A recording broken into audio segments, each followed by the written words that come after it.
In this discussion, we are going to make an assessment of the Congress agrarian policy, the kind of policy that the Congress began to adopt in order to increase agricultural output after independence.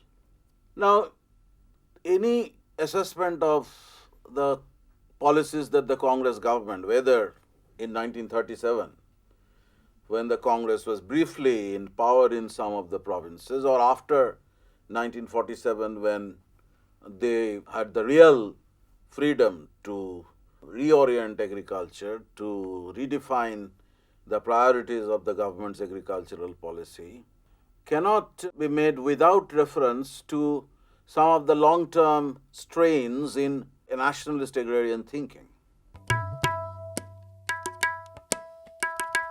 In the first place, in the early part of the 20th century, the entire nationalist vision about agriculture came to be shaped by the nationalist critique of imperial rule, the extent to which imperialism was held responsible for the destruction of a harmonious rural society in pre-colonial India, greater inequality in rural society, the creation of a parasitic landlordism, landlords discarding their old obligations and putting heavy rent pressure on the peasantry, peasants being exposed to usurious exploitation by the creditors. The small peasant economy, which had been the backbone of Indian agriculture for centuries, as the nationalists argue, was therefore completely destroyed by the impact of colonial revenue policy. And the connection that they established with the market also failed to relieve the kind of financial burden that the peasants had to carry, the burden of revenue, the burden of rent, the burden of debt.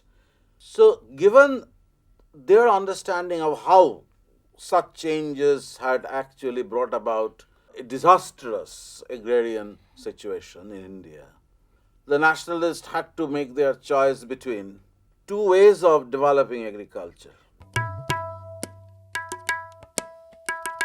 Developing agriculture was critically important in the late 1940s and in the early 1950s, in those early days of independent Indian state, because that was the time the planners, the economic policymakers were actually planning development of Indian industry, and without a stable and prosperous agriculture, all schemes of industrialization were likely to be completely destroyed. All their visions about Indian agriculture, of Indian economy, visions of industrialization were not likely to take off without the kind of support that a buoyant industry would naturally expect from agriculture.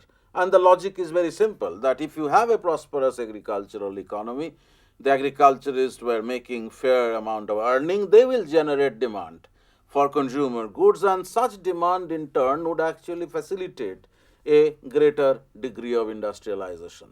So, agricultural development, in the sense of a very appreciable increase in output, was a major concern for the planners in the early 1950s.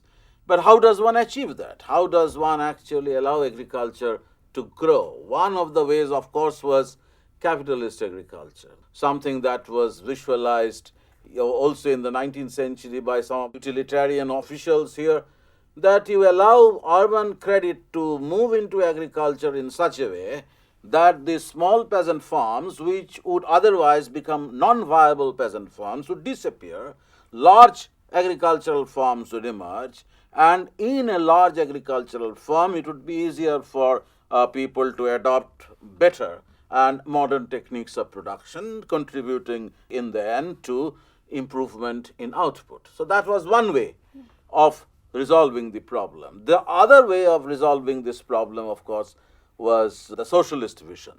Now, the socialist vision was also critically important in the early part of the 20th century. You may recall the discussion that we had on the politics of the 1930s, when Congress had begun to be quite substantially influenced by Congress socialist ideas. People like Jayaprakash Narayan and others, who had their strongholds in Bihar, in Andhra, in certain parts of United Provinces, present-day Uttar Pradesh, where a powerful Kisan movement had already emerged under the leadership of Swami Sahajananda in northern India and N.G. Ranga, M.S. Namboodiripad and others in southern India. This Kisan populism was a very important factor in Congress assessment of what should be the Congress vision about the reconstruction of agricultural society.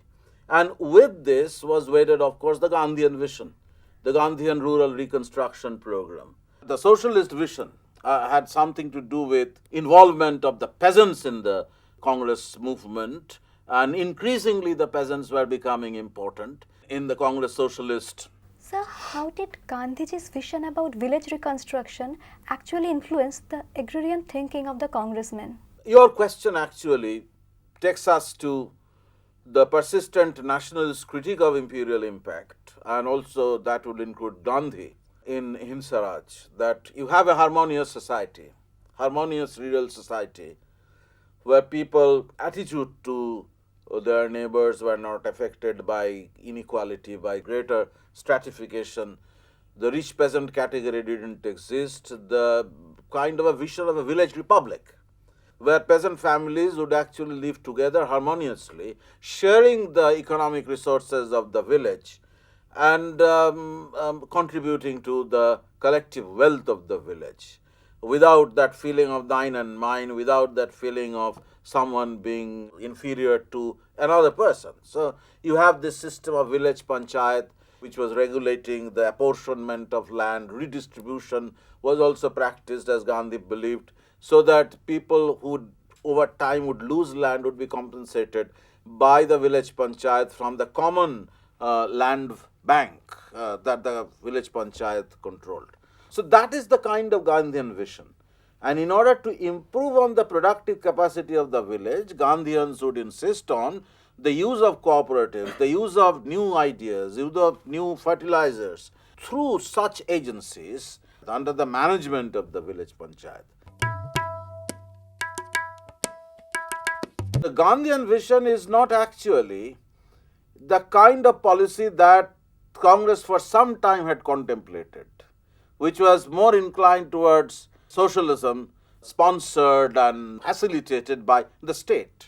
The National Planning Committee, for example, which was set up by Subhash Chandra Bose when he was Congress president, with Jawaharlal Nehru as a chairman, thought about collectivization of agriculture, arguing in effect that individual peasant holdings, which were small, usually very small in size in a country like India, it's a land of small peasants, and such small peasant holdings were not good enough for improving on the level of output.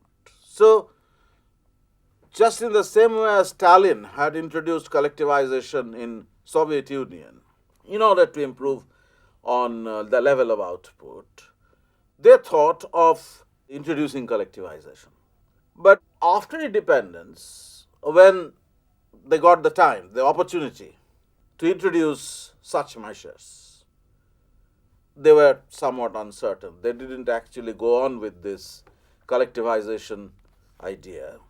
Instead, they wanted to preserve the basic structure of peasant economy. This is not the place to talk about the debate that had taken place in Soviet Union itself when collectivization was introduced, between the protagonists of collectivization, who were followers of Joseph Stalin, and on the other side, there were opponents of Stalin who believed that Russia had been traditionally a small peasant economy, and the small peasants were so acutely conscious about their right in land that collectivization, which would deprive them of their property in land, was likely to demotivate them to such an extent that output ratio would begin to decline. That was exactly what happened in Soviet Union. As a consequence of collectivization, agricultural output didn't register any appreciable growth.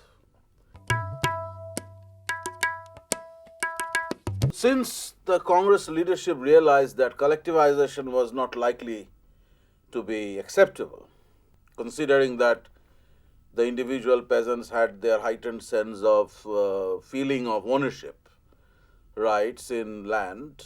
They wanted to create a kind of a halfway house between collectivization and individual peasant agriculture.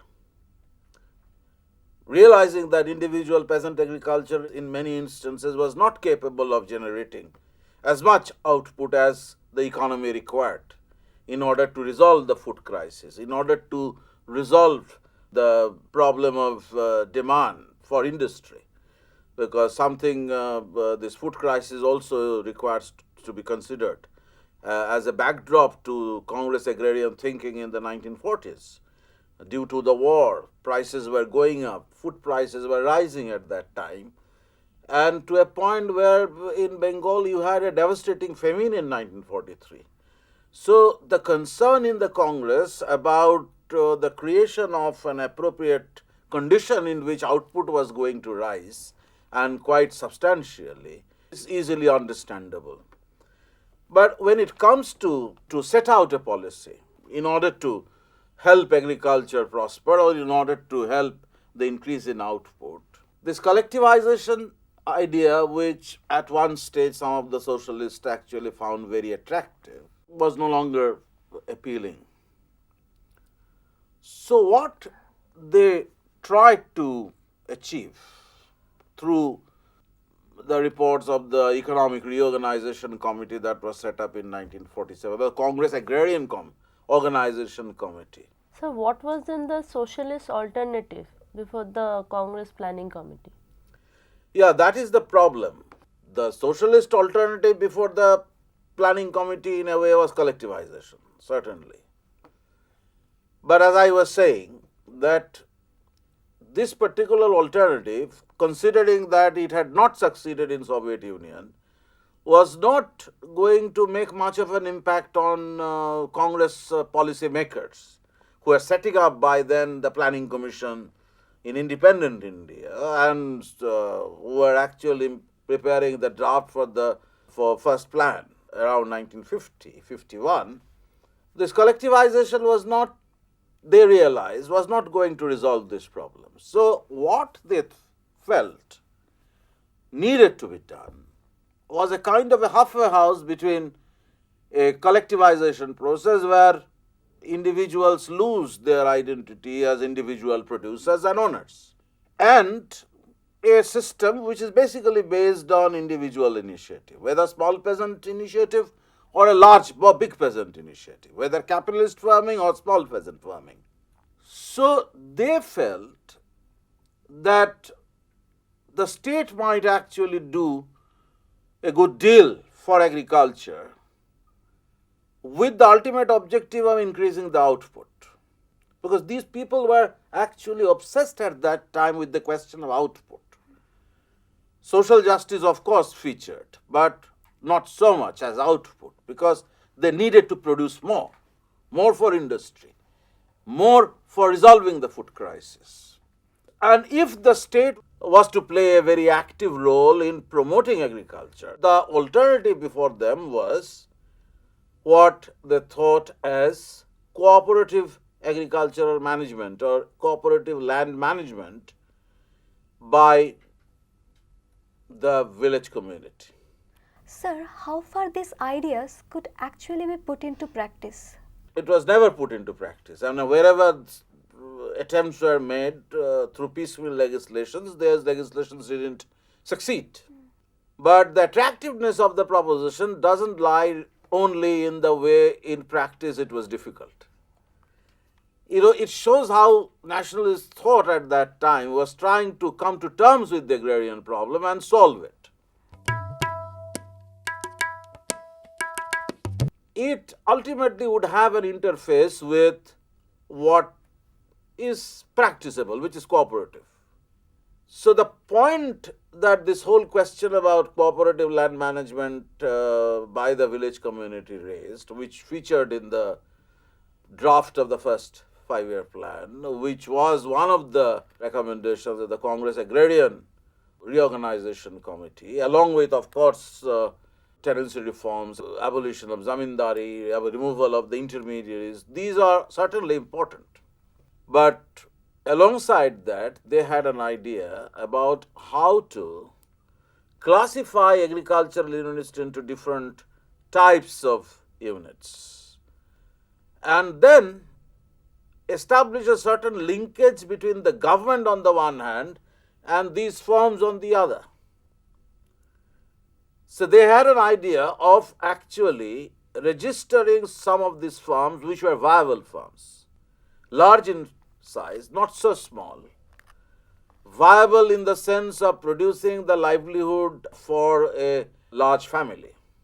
These firms, the government thought, could be classified as registered firms which were obliged to follow the government's directive in regard to use of modern machinery, use of modern seeds, use of new fertilizers, and also at the same time receiving a good deal of government's assistance for the owners of these registered farms to improve on conditions of output.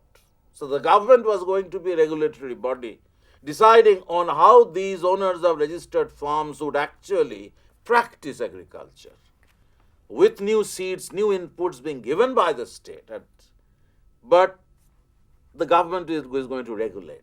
This is the kind of idea that you have certain farms which can be put in between non-viable farms, some owned by small peasant owners, but also receiving such assistance from the government. So there was a certain vision of improving on the condition of agriculture by allowing the government to play a very creative, constructive, and at the same time an interventionist role in agricultural economy.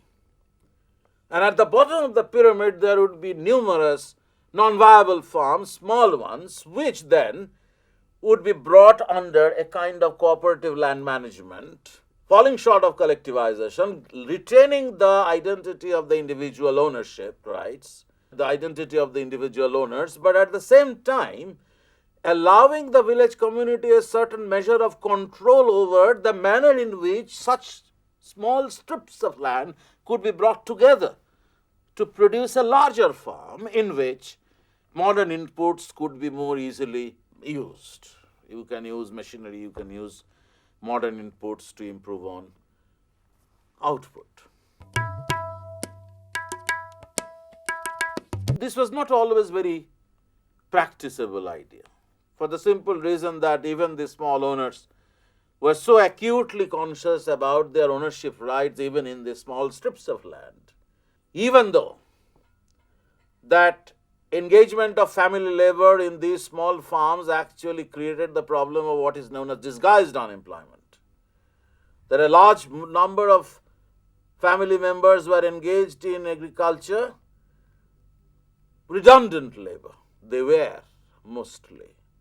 So in spite of that problem, which the government recognized and wanted to do away with through a certain kind of cooperative system, for the peasants, accepting cooperative over and above their individual decision making in agriculture production was not so easy.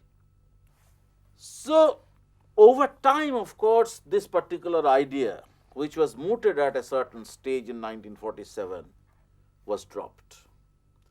It featured in the draft outline of the first plan. It also was repeated. Lip service was paid to this kind of an idea of kind of cooperative land management in the second plan. But eventually that was dropped. The other alternative was to retain the basic structure and help producers with credit, with fertilizers, with community development schemes which would going to give them better education, better equipment, better infrastructure, somewhat freeing them from the control of the usurers and the rentier classes, superior landholding classes, relieving them of their usual dependence on local sources of credit, offering them alternative sources of credit through the cooperative banks. But this cooperative idea, which is a part of the community development schemes that came to be adopted from 1950 onwards, synchronizing with the Bhudan movement, that wherever you have the surplus land, you actually allow the community, the panchayat and the local bodies to intervene and redistribute this land among the peasants. Sir, Yes? how far these ideas concerning the community management of land address the question of peasants' ownership on land? Yeah, you mean to say peasant rights. Peasants' right on land, yeah. Because with peasant rights were involved peasants' entitlement. Because you have inferior rights and you are a small producer and you don't have that entitlement, you are not going to feel the incentive to produce as much food as or as much as the government would like you to do.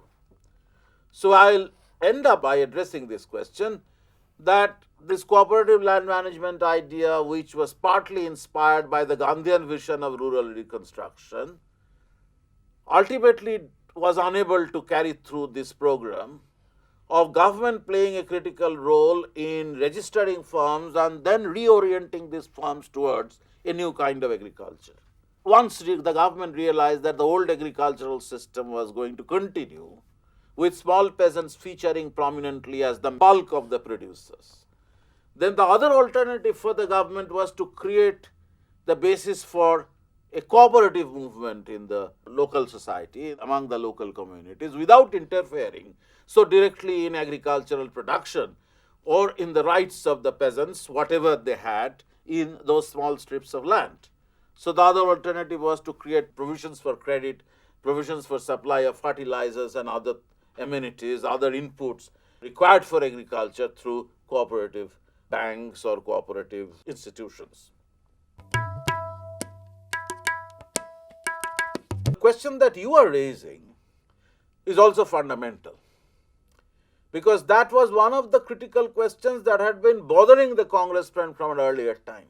Take 1937, for example, the initiatives by some of the state governments, provincial governments under the Congress in Andhra or in Bihar or in United Provinces to introduce tenancy legislations, or to carry out a policy through which all these intermediaries would be removed and the entitlement of the primary producer to be strengthened by the removal of these intermediaries who actually took away the income that deservedly should have gone to the primary producers. So one impact of this is the consensus that was emerging about the abolition of the zamindar. The congressmen took time to arrive at a consensus because, as you know, between UP congressmen and the congressmen in Bihar, they had different perceptions. Wherever the Congress was actually tied with small landholding communities, it was difficult for them to accept complete abolition of zamindari so easily as in other provinces where either zamindars didn't exist, intermediaries were few in number, or Congress was tied more so closely with the peasant that taking a pro-peasant ameliorist position was easier. The question of tenancy reforms, however, had to be taken up later, in the 1960s and 70s, through incremental legislations which would impose ceilings on the agricultural landholdings, excluding, of course, certain types of property like orchards. But some measures had to be devised in order to impose a certain kind of ceiling on agricultural property. But substantial landowners had their own ways of actually subverting this scheme by distributing this land among the family members before this law was introduced, or holding it benami without formal registration as a owner. And finally, you have this question of landless laborers and sharecroppers, bargadars. And the West Bengal Barga experiment, much later in 1977, tried to address this question of how certain classes of peasants who were producers didn't have any rights at all, who were crop sharers, sharecroppers, that these sharecroppers had to be entitled. A demand that had been raised much earlier during those rural agitations on the eve of independence in many parts of Bengal, when the peasants actually demanded a larger share in the produce. Now it became a question of how to entitle these sharecroppers who didn't have any rights in the land, concrete rights in land. So all these issues of tenancy reforms, which involved not merely the removal of intermediaries, but also to strengthen the position of subordinate groups of tenants because rich peasants who had substantial land, who were not intermediaries, who were peasant producers themselves, owners of large farms, were also letting out land to small peasants who worked as under tenants. So how does one protect these under tenants? These are critical issues of tenancy reforms, or reforms which were taken up gradually by different Indian states later on in the 60s and 70s. But our intention was to look at the 1950s, early 1950s, and to examine the ways in which the Congress was trying to create a vision of India's agricultural development. Abolition of zamindari was certainly one important ideal that they came to practice. They certainly were conscious about the need to protect small peasant rights, but at the same time, the concern for improving on the quantum of output in agriculture, they had certain visions of reorganization of the Indian village system, influenced as it was to some extent by a socialist vision and to a large extent by the Gandhian vision. So as a moment of departure in the history of independent India, these ideas were certainly important. Even if many of them didn't succeed, they still deserve a certain attention on the part of the historians.